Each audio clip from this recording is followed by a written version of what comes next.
Good evening. I'm Kellyanne Conway.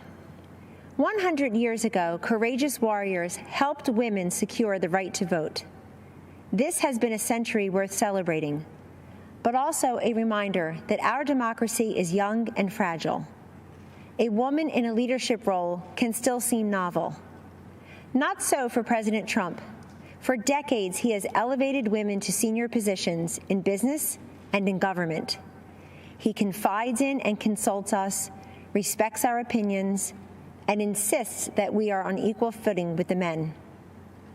President Trump helped me shatter a barrier in the world of politics by empowering me to manage his campaign to its successful conclusion.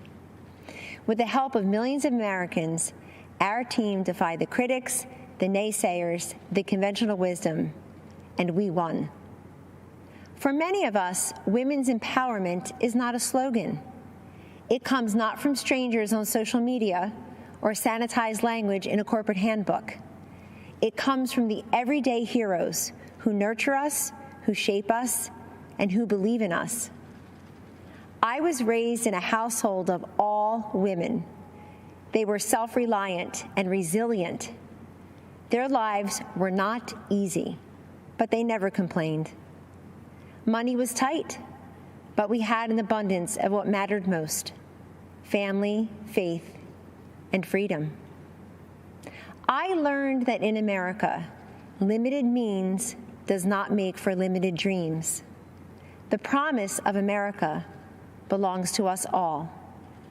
This is a land of inventors and innovators, of entrepreneurs and educators, of pioneers and parents, each contributing to the success and the future of a great nation and her people. These everyday heroes have a champion in President Trump.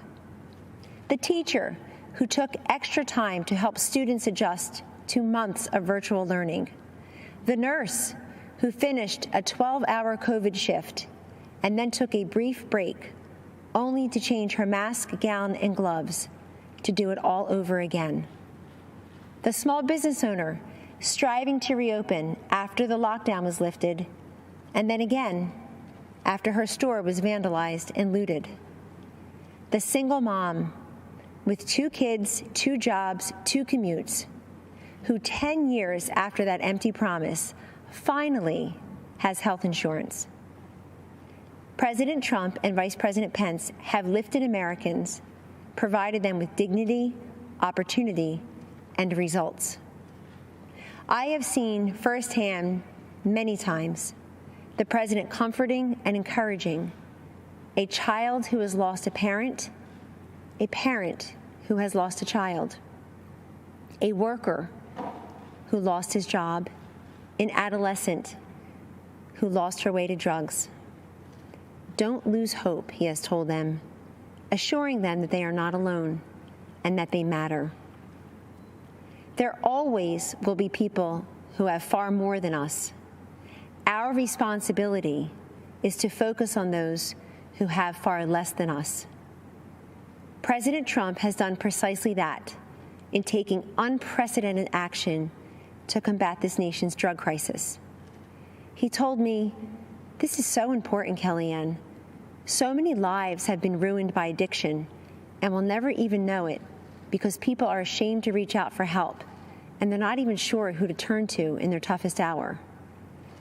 Rather than look the other way, President Trump stared directly at this drug crisis next door, and through landmark bipartisan legislation has helped secure historic investments in surveillance, interdiction, education, prevention, treatment, and recovery. We have a long way to go, but the political inertia that costs lives and the silence and the stigma that prevents people in need from coming forward is melting away. This is the man I know and the president we need for 4 more years. He picks the toughest fights and tackles the most complex problems. He has stood by me, and he will stand up for you. In honor of the women who empowered me and for the future of the children we all cherish, thank you, and God bless you always.